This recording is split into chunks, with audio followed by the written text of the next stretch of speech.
পুরোদমে চলছিল পাক ভারত যুদ্ধের দামামা। পাক ভারত যুদ্ধ শুরু হতে না হতেই পাকিস্তানের পাল্টা আঘাতের জবাবেই যুদ্ধবিরতি মেনে নিতে বাধ্য হলো ভারতের কসাই কট্টরপন্থী হিন্দুত্ববাদী নরেন্দ্র মোদী সরকার। আর সেই যুদ্ধবিরতির ঘোষণার 3 ঘন্টা পরেই কাশ্মীরে আবারও হামলার খবর।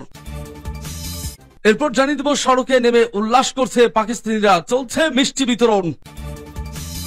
আরো জানিয়ে দিব, পানি প্রবাহ নিয়ে নতুন সংঘাতের সংখ্যা। ভারত পাকিস্তান যুদ্ধবিরতির পর পানি বন্টন ইস্যুতে উদ্বেগ। এবং জানিয়ে দিব যুদ্ধে ভারত পাকিস্তানের ক্ষয়ক্ষতির পরিমাণ। সর্বশেষ থাকছে পাকিস্তানের পাল্টা জবাবের প্রশংসা করেছে তুরস্ক, বলছে ইসলামাবাদ। শুনছিলেন সংবাদ শিরোনাম, এখন বিস্তারিত। তবে তার আগে অনুরোধ থাকবে ভিডিওটিতে একটি লাইক এবং কমেন্টস করে জানিয়ে দিন আজকের এই ভিডিও সম্পর্কে আপনার মূল্যবান মতামত।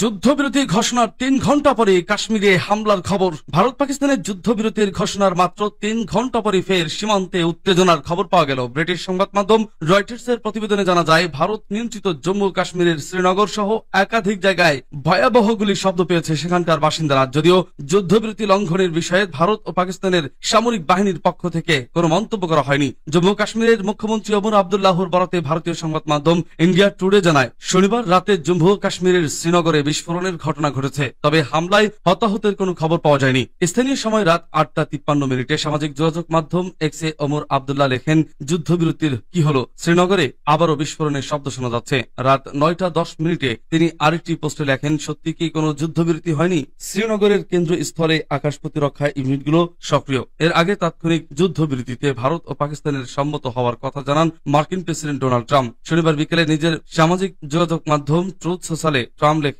যুক্তরাষ্ট্রের মধ্যস্থতায় দীর্ঘ আলোচনার পর আমি আনন্দের সাথে ঘোষণা করছি যে ভারত ও পাকিস্তান একটি সম্পূর্ণ ও তাৎক্ষণিক যুদ্ধবিরতিতে সম্মত হয়েছে।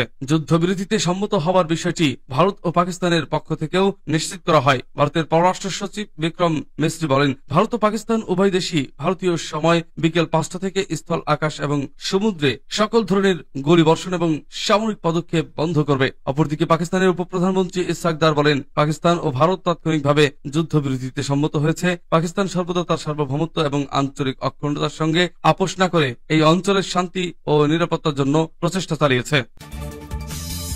আলহামদুলিল্লাহ, সড়কে নেমে উল্লাস করছে পাকিস্তানিরা, চলছে মিষ্টি বিতরণ। সামরিক স্থাপনায় হামলা, পাল্টা হামলার মধ্যে গতকাল শনিবার যুদ্ধবিরতির ঘোষণা দিয়েছে ভারত ও পাকিস্তান। এই বিষয়ে উভয় দেশ একটি সমঝোতায় পৌঁছেছে। এই অবস্থায় সড়কে নেমে এসে উল্লাস করছে অনেক পাকিস্তানি, একই সঙ্গে চলছে মিষ্টি বিতরণ। আল জাজিরার লাইভ প্রতিবেদনে বলা হয়েছে, পাকিস্তান দীর্ঘজীবী হোক স্লোগান দিয়ে অনেক শহরের মানুষ ভারতের সঙ্গে যুদ্ধবিরতিকে স্বাগত জানিয়েছে। তারা এটাকে জাতীয় গর্ব এবং স্বস্তির মুহূর্ত বলে অবহিত করেছে। লাহোর শহরের এক যুবক মোহাম্মদ ফতেহ বলেন, এটি পাকিস্তানের জন্য একটি বড় দিন। আমাদের বাহিনী শক্তির সাথে জবাব দিয়েছে। যুদ্ধবিরতিতে রাজি হওয়া ছাড়া ভারতের কাছে আর কোনো উপায় ছিল না। ইসলামাবাদে 45 বছর বয়সী গৃহবধূ জোবাইদা বিবি যুদ্ধবিরতির পর আনন্দ প্রকাশ করে বলেন, যুদ্ধ কেবল দুঃখ কষ্ট বয়ে আনে, আমরা খুশি যেন শান্তি ফিরে আসছে। আমার কাছে এটা ঈদের মতো লাগছে, আমরা জিতেছি। পাকিস্তান শাসিত কাশ্মীরের রাজধানী মুজাফফরাবাদের বাসিন্দারা যুদ্ধবিরতিকে স্বাগত জানিয়েছেন। তারা আশা করছেন এটি স্বস্তি বয়ে আনবে। জুলফিকার আলী নামের একজন বাসিন্দা বলেন, আমাদের জন্য শান্তি মানে বেঁচে থাকা। আমরা যথেষ্ট কষ্ট সহ্য করেছি। আমি খুশি যে পাকিস্তান এবং ভারত উভয় একটি বুদ্ধিমান সিদ্ধান্ত নিয়েছে। এর আগে মার্কিন প্রেসিডেন্ট ডোনাল্ড ট্রাম্পের ঘোষণার কিছুক্ষণ পরে ভারত ও পাকিস্তানের কর্তৃপক্ষ যুদ্ধবিরতির ঘোষণা দেয়। এর আগে নিজের ট্রুথ সোশ্যালে মার্কিন প্রেসিডেন্ট ডোনাল্ড ট্রাম্প ঘোষণা দেন, যুক্তরাষ্ট্রের মধ্যস্থতায় দীর্ঘ রাতব্যাপী আলোচনার পর আমি আনন্দের সঙ্গে ঘোষণা করছি যে ভারত ও পাকিস্তান একটি পূর্ণাঙ্গ এবং তাৎক্ষণিক যুদ্ধবিরতিতে সম্মত হয়েছে। সাধারণ জ্ঞান এবং দুর্দান্ত বুদ্ধিমত্তা ব্যবহারের জন্য উভয় দেশকে অভিনন্দন। এরপর পাকিস্তানের পররাষ্ট্রমন্ত্রী ইসহাক দার বলেন, পাকিস্তান ও ভারত তাৎক্ষণিকভাবে যুদ্ধবিরতিতে সম্মত হয়েছে। দিনভর কূটনৈতিক প্রচেষ্টা অব্যাহত ছিল, যার ফলে একটি যুদ্ধবিরতি চুক্তিতে পৌঁছানো সম্ভব হয়েছে। পৃথকভাবে ভারতের পররাষ্ট্রমন্ত্রী এস জয়শঙ্কর এক বিবৃতিতে বলেন, ভারত ও পাকিস্তান আজ গুলিবর্ষণ এবং সামরিক পদক্ষেপ বন্ধের বিষয়ে একটি সমঝোতায় পৌঁছেছে। পানি প্রবাহ নিয়ে নতুন সংঘাতের সংখ্যা। ভারত পাকিস্তান যুদ্ধবিরতির পর পানি বন্টন ইস্যুতে উদ্বেগ। ভারত ও পাকিস্তানের মধ্যে যুদ্ধবিরতির পরপরই দক্ষিণ এশিয়ার রাজনৈতিক বিশ্লেষকদের দৃষ্টি এখন নতুন এক সম্ভাব্য সংঘাতের দিকে, আর তা হল দুই দেশের ভেতর দিয়ে প্রবাহিত হওয়া নদীর পানি বন্টন চুক্তি। স্টিমসন সেন্টারের দক্ষিণ এশিয়া প্রোগ্রামের পরিচালক এলিজাবেথ ট্রেলক্যান্ড সতর্ক করেছেন যে যুদ্ধবিরতি যতটা গুরুত্বপূর্ণ ঠিক ততটাই জরুরি হচ্ছে দ্বিপক্ষীয় জল নীতি নিয়ে কার্যকর আলোচনা। এক সাক্ষাৎকারে এলিজাবেথ ফেলকেল্ড বলেন, এটি ছিল পারমাণবিক যুগের সবচেয়ে গুরুতর সংঘাত। তিনি আর বলেন, এই যুদ্ধবিরতির কোনো নিশ্চয়তা ছিল না। গত 24 ঘন্টায় পরিস্থিতি যেভাবে উত্তপ্ত হয়ে উঠেছিল তা ছিল পারমাণবিক যুগে দুই দেশের মধ্যে অন্যতম গুরুতর সংকট। তিনি জানান, এই মুহূর্তে মার্কিন যুক্তরাষ্ট্রের সরাসরি মধ্যস্থতার জন্য উপযুক্ত সময়, কারণ দুই প্রশক্তির মধ্যে পুনরায় সামরিক উত্তেজনা বন্ধ করতে হলে আলোচনায় বাস্তব সমস্যাগুলির অন্তর্ভুক্ত করাই একমাত্র উপায়। বর্তমান পরিস্থিতির একটি বড় দিক হল নদীর পানি প্রবাহ, যা এখনো প্রচুর হলেও আগামী কয়েক মাসের মধ্যে তা ব্যাপকভাবে কমে যাবে। এই প্রসঙ্গে ফেলকেল্ড বলেন, ভারতের এখনো পর্যাপ্ত অবকাঠামো নেই। এই অতিরিক্ত জল অর্থবহভাবে সরিয়ে নেওয়া হবে, তবে ভবিষ্যতে এই সক্ষমতা অর্জন করলে শুল্ক মৌসুমে জল নিয়ে বিরোধ আরো তীব্র হতে পারে। বিশ্লেষকদের মতে কূটনৈতিক আলোচনায় জল বন্টন গুরুত্বপূর্ণ এজেন্ডা না হলে যুদ্ধবিরতির অর্জন অস্থায়ী হতে পারে, কারণ ভারত ও পাকিস্তান উভয় কৃষি ও জনগণের পানির সরবরাহের জন্য নদীর উপর নির্ভরশীল।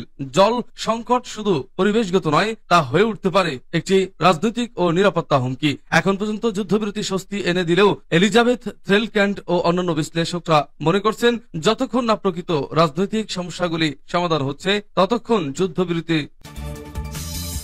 যুদ্ধে ভারত পাকিস্তানের ক্ষয়ক্ষতির পরিমাণ। ভারত ও পাকিস্তানের মধ্যে সাম্প্রতিক সংঘাত আবারও উপমহাদেশে যুদ্ধের ছায়া ফেলেছে। কয়েকদিনের এই যুদ্ধের অবস্থায় দুই দেশই বিপুল পরিমাণ সামরিক, কৌশলগত এবং মানবিক ক্ষয়ক্ষতির মুখে পড়েছে। যদিও মার্কিন মধ্যস্থতায় 10 মে থেকে যুদ্ধবিরতি কার্যকর হয়েছে, তবে এই সংঘাতের ফলাফল বিশ্লেষণ করলে বোঝা যায় উভয় পক্ষেই ক্ষতি ভয়াবহ।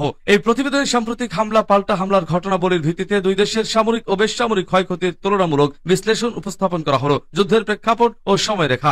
গত মাসে ভারতের জম্মু ও কাশ্মীরের পেহেলগাম এলাকায় ভয়াবহ এক সন্ত্রাসী হামলার পর ভারত ও পাকিস্তানের মধ্যে উত্তেজনার সূত্রপাত হয়। ভারত এই হামলার জন্য পাকিস্তানকে দায়ী করে, অন্যদিকে পাকিস্তান হামলার সঙ্গে যে কোনো ধরনের যোগসূত্রতা অস্বীকার করে। পেহেলগাম হামলার প্রতিশোধ হিসেবে ভারত পাকিস্তানের বিরুদ্ধে পাল্টা ব্যবস্থা গ্রহণ করে। প্রতিক্রিয়ায় পাকিস্তানও বিভিন্ন পদক্ষেপ ঘোষণা করে। উত্তেজনাকর পরিস্থিতির মধ্যে 7 মে রাতে ভারত পাকিস্তানের মাটিতে ক্ষেপণাস্ত্র হামলা চালায়। পাল্টা প্রতিশোধ হিসেবে পাকিস্তান 10 মে ভোর রাতে অপারেশন বুনাইয়ান উন মারসুস নামে ভারতীয় সামরিক স্থাপনায় সমন্বিত ও পরিকল্পিত হামলা চালায়। এছাড়া আগের 2 দিন রাতে পাকিস্তান থেকে অন্তত 400 সামরিক ড্রোন ভারতে প্রবেশ করেছে বলে দাবি করে ভারতের সামরিক বাহিনী। এসব ড্রোনের অনেকগুলো ভারতের মাটিতে আঘাত আনার তথ্য জানায় সংবাদ মাধ্যমগুলো। যুদ্ধবিরতি ঘোষণা 10 মে বিকেল 5টা থেকে উভয় পক্ষ অস্ত্রবিরতিতে সম্মত হয়, যা যুক্তরাষ্ট্রের মধ্যস্থতায় সম্ভব হয়। তবে সংঘাতের এই কয়েকদিন যে ধ্বংসযোগ্য হয়েছে তা দুই দেশের মধ্যে বা ইতিহাসে একটি স্মরণীয় অধ্যায় হিসেবে থেকে যাবে বলে মন্তব্য করেছেন বিশ্লেষকরা।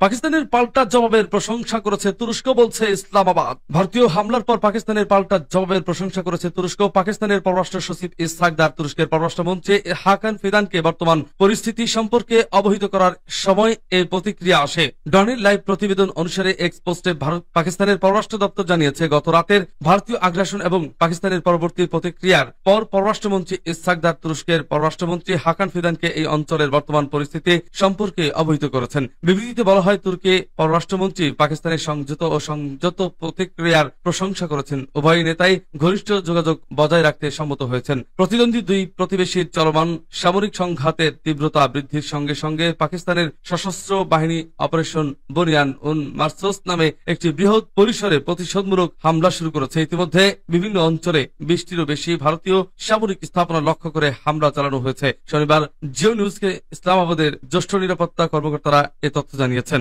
প্রতিবেদন অনুসারে ইসলামাবাদ এই হামলাকে সুনির্দিষ্ট এবং আনুপাতিক হিসেবে বর্ণনা করেছে। কর্মকর্তা বলেন, হামলাগুলো নিয়ন্ত্রণ রেখা পেরিয়ে এবং পাকিস্তানের সার্বভৌমত্বের মধ্যে ভারতের অব্যাহত আগ্রাসনের প্রতিক্রিয়া হিসেবে পরিচালিত হয়েছে। গত 5 ও 6 মে রাতে পাকিস্তানের একাধিক শহরে ভারতের ক্ষেপণাস্ত্র হামলার পর নতুন অভিযানের ঘোষণা দেওয়ার পর এই হামলা চালানো হয়েছে।